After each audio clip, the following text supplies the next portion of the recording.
মুঘলরা শুধু ভারতবর্ষে প্রথমবারের মতো আগ্নেয়াস্ত্র কিংবা কামানি আনেনি। মুঘলরা সাথে নিয়ে এসেছিল গোলাপ শোভিত গুলিস্তান, আরও সাথে নিয়ে এসেছিল মহামূল্য গ্রন্থ ও গ্রন্থাগার। শুধু অস্ত্র আর শূন্য সামন্ত দিয়ে নয়, প্রজ্ঞা, জ্ঞান আর উদারতা দিয়ে ভারতের তৎকালীন ১৫ কোটিরও বেশি মানুষের মন জয় করতে পেরেছিল মুঘলরা। বাবুরের হাত ধরে যে মুঘল সাম্রাজ্যের পথ চলা, সেই মুঘল সাম্রাজ্য শুধু সীমানাতেই বৃহৎ হয়েছিল তা নয়, ঐশ্বর্যেও ছাড়িয়ে গিয়েছিল দুনিয়ার সমকালীন অন্যান্য সব সাম্রাজ্যকে। সেই সাম্রাজ্যের সোনালী সুদিনের গল্পগাথা ছড়িয়ে ছিটিয়ে আছে ভারতবর্ষের নানা প্রান্তে। কালক্রমে নানা কারণে মুঘল সাম্রাজ্যের জ্বলজ্বল ম্রিয়মান হতে লাগল। তারপর একদিন নিভে গেল নির্মম বিষাদের করুণ এক পরিণতি নিয়ে। আদ্যপান্তের আজকের আয়োজনে থাকছে মুঘল সাম্রাজ্যের ঐশ্বর্য পতনের ইতিহাস। সুপ্রিয় দর্শক, চলুন তবে আর কথা না বাড়িয়ে জেনে আসি মুঘল সাম্রাজ্য সম্পর্কে।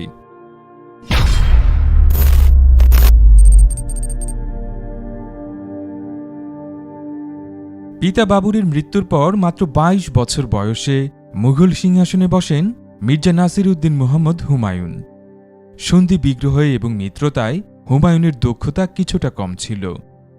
সিংহাসন আরোহণের পর থেকেই তিনি তার ভাইদের এবং আফগান পাঠান শেরশাহ সূরির প্রবল বিরোধিতার মুখে পড়েন। বারবার একই ভুলে তিনি শেষমেশ শেরশাহ সূরির কাছে পরাজিত হন। বিলগ্রামের প্রান্তরে ১৫ বছরের জন্য মুঘল সাম্রাজ্যের সমাধি খুঁড়ে দেন সূরি সাম্রাজ্যের প্রতিষ্ঠাতা শেরশাহ সূরি। শেরশাহ হুমায়ুনকে পরাজিত করেন এবং নিজেকে দিল্লির সুলতান হিসেবে ঘোষণা করেন। এরপর হুমায়ুন ১৫ বছর নির্বাসনে ছিলেন। গৃহহীন হয়ে একবার সিন্ধুতে, পরে মারোয়ারে, তারপর আবার সিন্ধুতে ঘুরে বেড়ান। মরুভূমির তপ্ত বালুতে সন্তান সম্ভবা স্ত্রী হামিদা বানুকে নিয়ে ঘুরতে ঘুরতে ক্লান্ত হয়ে পড়েন অসহায় মুঘল সম্রাট। হুমায়ুন এই অবস্থায় অমরকোটে এক হিন্দু শাসক রানা প্রসাদ রাওয়ের বাড়িতে আশ্রয় গ্রহণ করেন। এই বাড়িতে জন্মগ্রহণ করেন ভারতের ভবিষ্যৎ মুঘল সম্রাট আকবর। আকবরের জন্মের কিছুদিন পরে হুমায়ুন অমরকোট ত্যাগ করেন। হুমায়ুন ১৫৪৪ সালে আশ্রয় গ্রহণ করেন পারস্যে। হুমায়ুনের সৎ ভাই কামরান মির্জা কান্দাহারের বিনিময়ে হলেও হুমায়ুনকে জীবিত অথবা মৃত ফিরিয়ে দেওয়ার প্রস্তাব করেন, কিন্তু পারস্যের সম্রাট এই প্রস্তাব ফিরিয়ে দেন সাফাবি সিংহাসনের বাদশাহ। একটি শর্তে শাহ তাহমাসব তাকে আশ্রয় দিয়েছিলেন, হুমায়ুনকে সুন্নি থেকে শিয়া হতে হবে। নিজেকে এবং পরিবারের সদস্যদের জীবন রক্ষার্থে হুমায়ুন শিয়া মত গ্রহণ করলে শাহ তাহমাসব হুমায়ুনকে আশ্রয় এবং কান্দাহার অভিযানের জন্য সহায়তা প্রদান করেন। দীর্ঘ ১৫ বছর পরে সূরি সাম্রাজ্য তখন নিজেদের গৃহবিবাদের কারণে এবং যোগ্য উত্তরসূরির অভাবে দুর্বল হয়ে পড়েছে। সেই মুহূর্তে ১৫৫৫ সালের ফেব্রুয়ারিতে হুমায়ুন লাহোর দখল করেন। একই বছরের জুন মাসে সিরহিন্দ যুদ্ধে সূরি বংশের শেষ প্রদীপ সিকান্দার শাহ সূরিকে পরাজিত করে আবার হারানো সিংহাসন পুনরুদ্ধার করেন হুমায়ুন। হুমায়ুনের ছিল কোমল হৃদয়, তিনি ছিলেন স্বপ্নাতুর, ভাবপ্রবণ। হুমায়ুন জ্যোতির্বিদ্যা, অঙ্কশাস্ত্র, দর্শন ও কবিতার বিশেষ অনুরাগী ছিলেন। হুমায়ুনের ছিল সুবিশাল গ্রন্থাগার। ভারতবর্ষে আধুনিক গ্রন্থাগারের ভিত্তি নির্মাণ করেন হুমায়ুন। তার সংগ্রহে ছিল নানান ভাষার অসংখ্য বই। এজন্য তাকে বলা হতো মধ্যযুগের বুদ্ধিজীবী। হারানো হিন্দুস্তান পুনরুদ্ধার তিনি করতে পেরেছিলেন, কিন্তু সুখ আর হুমায়ুনের জীবনে আসেনি।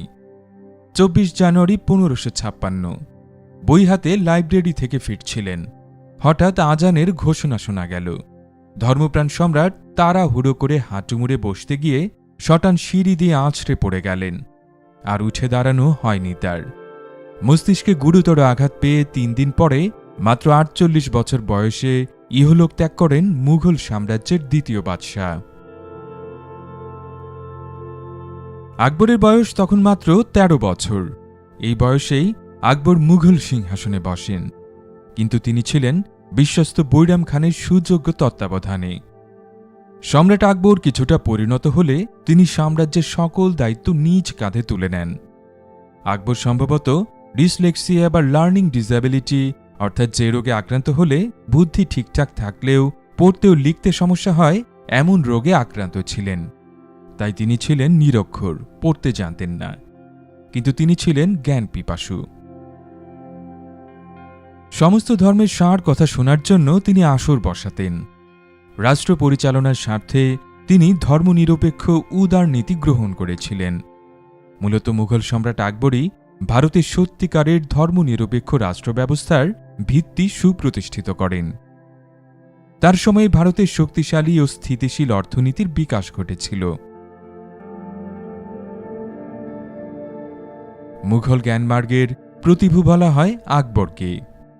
মুঘলদের শিল্প সাহিত্য, চিত্রকলা, গ্রন্থাগার প্রীতি এবং নান্দনিক পার্শ্ব ইসলামিক সাংস্কৃতিক পরম্পরা ছিল ঐতিহ্যগত উত্তরাধিকার।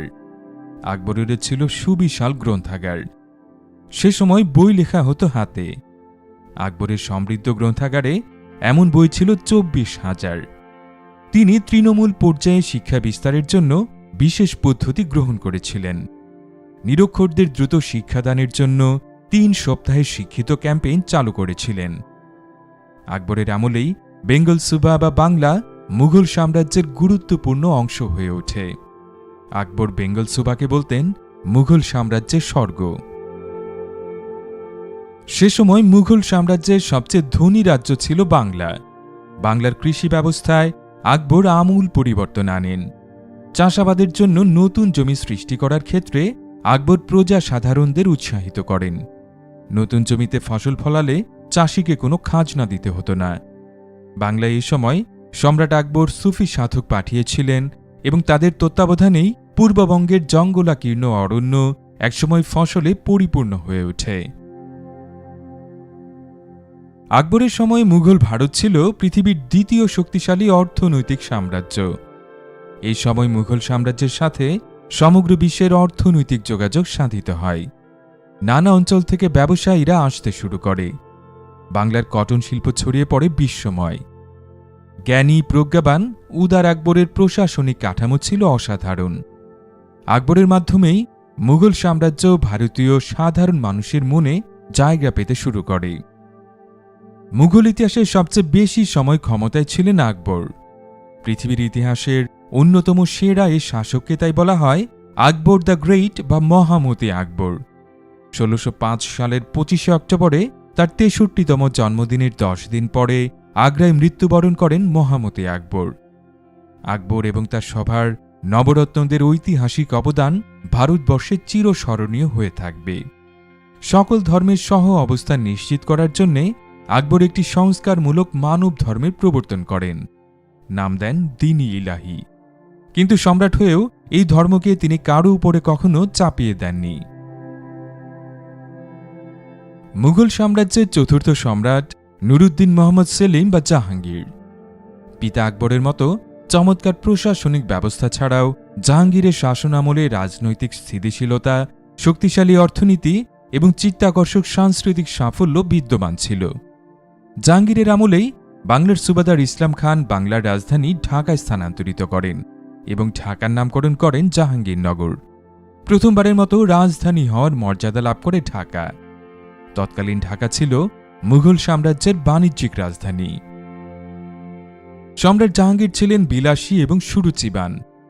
মুঘলদের মধ্যে তিনি ছিলেন প্রথম তামাক সেবী সম্রাট। 40 জাহাঙ্গীর সিংহাসনে আরোহণের পরপরই তিনি তার পুত্র খসরুর বিদ্রোহের মুখোমুখি হন। বিদ্রোহ সফলভাবে মোকাবেলা করেন এবং খসরুকে মৃত্যুদণ্ড না দিয়ে অন্ধ করে দেন। চিত্রকলায় তার অবদান প্রবাদ প্রতিম। তারই নির্দেশে এবং আগ্রহে শিল্পীর তুলিতে আঁকা হয় ভারতীয় জীবজন্তুর অ্যালবাম, যেটি পরবর্তীতে বিশ্বখ্যাত মুঘল মিনিয়েচার আর্ট নামে প্রসিদ্ধি লাভ করে। মুঘল সাম্রাজ্যের শেষ দিকে নাদির শাহ যখন ভারত আক্রমণ করেন, তখন সম্রাট জাহাঙ্গীরের সুরতখানার অসামান্য চিত্রশিল্প চিহ্নরাজি তছনছ হয়ে গিয়েছিল। অনেক ভালো গুণ থাকা সত্ত্বেও মদ্যপান ও নারী এই দুই আসক্তির জন্য জাহাঙ্গীর দারুণ সমালোচিত। ১৬২২ সালে জাহাঙ্গীরের পুত্র খুররাম প্রথমবারের মতো বিদ্রোহ করেন। পিতার কাছে পরাজিত হয়ে শাহজাদা খুররাম সপ্তাহখানেকের জন্য ঢাকায় চলে আসেন। পরবর্তীতে সম্রাট জাহাঙ্গীরের মৃত্যু হলে শাহজাদা খুররামই শাহজাহান নাম নিয়ে মুঘল তখ্তে আসন গ্রহণ করেন। মুঘল বংশের সবচেয়ে শৌখিনতম বাদশাহ ছিলেন আল-আজাদ আবুল মজফফর শাহাবুদ্দিন মোহাম্মদ খুররম শাহজাহান। এক তাজমহলই তাকে পৃথিবীর ইতিহাসে অমর করে রেখেছে। উচ্চতর শৈল্পিক বোধের জন্য রবীন্দ্রনাথ তাকে কবির মর্যাদা দিয়েছিলেন। শাহজাহানের আমলকেই সার্বিকভাবে মুঘল সাম্রাজ্যের স্বর্ণযুগ বলা হয়। এই সময় মুঘল সাম্রাজ্যের অর্থনীতি সর্বোচ্চ চূড়ায় পৌঁছায়। কথিত আছে, শাহজাহানের সময়ে স্থপতি শিল্পীদের জন্য রাষ্ট্রের ধনভাণ্ডারের দরজা ছিল উন্মুক্ত। তাজমহলের মতো ব্যয়বহুল স্মৃতিস্তম্ভ নির্মাণ করতে গিয়ে শাহজাহানের রাষ্ট্রীয় কোষাগার ফাঁকা হয়ে গিয়েছিল। শাহজাহানের আমলের শেষের দিকে শাহজাহানের দ্বিতীয় পুত্র আলমগীর তার বড় ভাই দারাশিকো ও অন্যান্য ভাইদের পরাজিত করে সিংহাসন দখল করেন। উদার দারাশিকোকে শিরচ্ছেদ করেন এবং শাহজাহানকে তার শেষ দিন পর্যন্ত দুর্গে অবরুদ্ধ করে রাখেন। সিংহাসনের আরেক উত্তরাধিকার বাংলার সুবাদার আলমগীরের ছোট ভাই শাহ সুজাকে আরাকানে পালিয়ে যেতে বাধ্য করেন, যেখানে সুজা ও তার পরিবারকে নির্মম পরিণতি বরণ করে নিতে হয়। আলমগীর তথা বাদশাহ আওরঙ্গজেবকে বলা হতো জিন্দা পীর। তিনি অমর হয়ে আছেন ইসলামী বিধিবিধানের 50 খণ্ডের সুবিশাল ও সুবিখ্যাত ধর্মীয় পুস্তক ফতোয়া-ই আলমগীরের জন্য। তার আমলেই মুঘল সাম্রাজ্য আফগানিস্তান থেকে বার্মা পর্যন্ত সবচেয়ে বড় সীমানার অধিকারী হয়। ঐতিহাসিকদের মতে আওরঙ্গজেবই ভারতে প্রথম হিন্দু মুসলিম বিভেদের বীজ বপন করেন। তিনি ছিলেন কট্টর, বিধর্মীদের প্রতি তিনি উদারতা দেখাতে পারেননি। অমুসলিমদের জন্য তিনি অতিরিক্ত কর এবং বিধিনিষেধ আরোপ করেছিলেন। এজন্য অন্যান্য মুঘল সম্রাটদের ভারতবাসী মনে প্রাণে মেনে নিলেও আওরঙ্গজেবকে মেনে নিতে পারেনি মন থেকে। আওরঙ্গজেবের মৃত্যুর পর থেকেই মূলত মুঘল সাম্রাজ্যের পতন শুরু হয়। আওরঙ্গজেব উত্তরাধিকার সূত্রে একটি বিশাল সাম্রাজ্য পেয়েছিলেন, তবু তিনি এটিকে আরও প্রসারিত করার নীতি গ্রহণ করেছিলেন, যা সাম্রাজ্যের নিরর্থক ব্যয় বাড়িয়েছিল। এর ফলে সাম্রাজ্যের অন্য সব অঞ্চলের অর্থনৈতিক এবং রাজনৈতিক কাঠামো কেন্দ্রীয়ভাবে পরিচালনা করা কঠিন হয়ে পড়েছিল। এছাড়াও তিনি পূর্ববর্তী সম্রাটদের নীতি থেকে সরে এসে মারাঠাদের বিরুদ্ধে কঠোর নীতি গ্রহণ করেছিলেন। এছাড়াও ধর্মীয় গোঁড়ামি এবং হিন্দু শাসকদের প্রতি তার বিরূপ আচরণ মুঘল সাম্রাজ্যকে অনেক অংশেই জনবিচ্ছিন্ন করে দেয়। আওরঙ্গজেব অনেক সমস্যার সমাধান না করেই মৃত্যুবরণ করেন। মুঘলদের উত্তরাধিকারের কোনো স্থির নিয়ম ছিল না। তিনি তার কোনো উত্তরসূরি নির্বাচন করে যাননি, যার ফলে পরবর্তী সময়ে উত্তরাধিকারের যুদ্ধগুলো মারাত্মক হয়ে ওঠে। দশম মুঘল সম্রাট রাফিউদ্দারজাতের সময়ে মুঘল শাসনের নিয়ন্ত্রণ প্রথমবারের মতো প্রাসাদের বাইরে চলে যায়। সৈয়দ ভাইদের দ্বারা নিয়ন্ত্রিত সে সময় মুঘল পরিবারের গৃহবিবাদ আরও প্রকট হয়ে ওঠে। 12তম মুঘল সম্রাট মুহাম্মদ শাহ সৈয়দ ভাইদের কর্তৃত্ব থেকে মুঘল শাসন ব্যবস্থাকে মুক্ত করতে পেরেছিলেন। মুহাম্মদ শাহই শেষ মুঘল সম্রাট যার হাতে সত্যিকার অর্থে সাম্রাজ্যের পুরোপুরি নিয়ন্ত্রণ ছিল। পারস্পরিক ঝগড়া বিবাদ সাম্রাজ্যকে বলতে গেলে একেবারে নিঃশেষ করে ফেলেছিল। নিজেদের গৃহবিবাদের নির্মম বলি হয়েছিল হাজার হাজার প্রশিক্ষিত সেনা সদস্য। বিদেশি আক্রমণ, বিশেষ করে পারস্যের নাদির শাহ এবং আফগান আহমদ শাহ আবদালির আক্রমণে পর্যুদস্ত মুঘল সাম্রাজ্যের পতন ছিল শুধুমাত্র সময়ের ব্যাপার। শেষ পর্যন্ত মুঘল সাম্রাজ্য পরিণত হয়েছিল বিদেশি সাম্রাজ্যবাদীদের সহজ শিকারে। এরপরে ভেঙে যাওয়া মুঘল সাম্রাজ্যের শেষ আশা চূর্ণ করে দিয়েছিল নব উত্থিত ব্রিটিশ সাম্রাজ্য। দ্বিতীয় আকবর শাহ ছিলেন ব্রিটিশ নিয়ন্ত্রিত প্রথম সম্রাট। বিক্রমশীল মুঘল পরম্পরায় ক্ষীয়মান শেষ অধ্যায়ের সর্বশেষ প্রান্তে পাওয়া যায় এমন একজন হতভাগ্য সম্রাটকে, যিনি ইতিহাসের নির্মম সাক্ষীরূপে সমগ্র বিশ্বের প্রভাবশালী এক সুবিশাল সাম্রাজ্যের জবনিকাপাত করতে বাধ্য হন। এবং ঘটনাচক্রে তিনিও ছিলেন একজন কবি। হুমায়ুনের মৃত্যুর পরে যে সমাধিসৌধ স্থাপন করা হয় সেটার ঐতিহাসিক স্থাপত্যমূল্য অপরিসীম। তদুপরি মুঘল ইতিহাসের জবনিকাপাতের শেষ অধ্যায়ের সাক্ষী এই কবরগাহ। 1857 সালের সিপাহী বিদ্রোহ ব্যর্থ হলে মুঘল সম্রাট বাহাদুর শাহ জাফর বুঝতে পারেন তার জীবন শেষ হয়ে আসছে। তখন তিনি প্রিয় আবাস লাল কেল্লা ছেড়ে যাওয়ার পরিকল্পনা করেন। লাল কেল্লা ছেড়ে যাওয়ার সময় শেষ মুঘল সম্রাট বাহাদুর শাহ জাফরের মেয়ে কুলসুম জামানির এক আত্মকথায় সে সময়ের একটি বর্ণনা পাওয়া যায়। যখন আমরা আমাদের গরুর গাড়িতে উঠলাম তখন ভোর হয়ে এসেছে। শুধু ভোরের একটা তারা জ্বলজ্বল করছে, আর সব তারা নিভে গেছে। শেষবারের মতো রাজপ্রাসাদের দিকে তাকালাম। আমাদের আনন্দ ভরা জীবনের নিবাস স্মৃতি হয়ে যাচ্ছে। সবার চোখে জল। নওয়াব নূরমহলের ওড়নার প্রান্ত অশ্রু ভেজা, তাতে ঝলমল করছে ভোরের তারার আলো। হযরত মুহাম্মদ সাল্লাল্লাহু আলাইহি ওয়াসাল্লামের পবিত্র কেশ রক্ষিত ছিল তার কাছে। এই পবিত্র কেশ যেন ইংরেজ ও অন্যান্যদের হাতে লাঞ্ছিত না হয়, সেজন্য তিনি এই কেশকে নিজামুদ্দিন আউলিয়ার দরগায় সোপর্দ করেন এবং তারপর সম্রাট বাহাদুর শাহ জাফর হুমায়ুন মকবরায় আত্মগোপন করেন। হুমায়ুন মকবরার লোহিত ইট শেষ মুঘলকে রক্ষা করতে পারেনি। চরম অপমানে অপমানিত, লাঞ্ছিত মুঘল সাম্রাজ্যের শেষ চেরাগকে নিভে যেতে হল। সামান্য পেনশন দিয়ে সপরিবারে বাহাদুর শাহ জাফরকে ইয়াঙ্গুনে নির্বাসিত করা হয়। মুঘল সাম্রাজ্য আজ ইতিহাস। সাম্রাজ্যের ঐশ্বর্য এখন অতীতের পাতায় ম্রিয়মাণ স্মৃতি। তবে অভিনব চিত্রকর্ম, শিল্প সাহিত্য বা ভারতবর্ষের বিভিন্ন প্রান্তে ছড়িয়ে থাকা মুঘলদের অসামান্য স্থাপত্যকলার সৌন্দর্য এখনও যেন মনে করিয়ে দেয় সেই সোনালী সুদিনের কথা।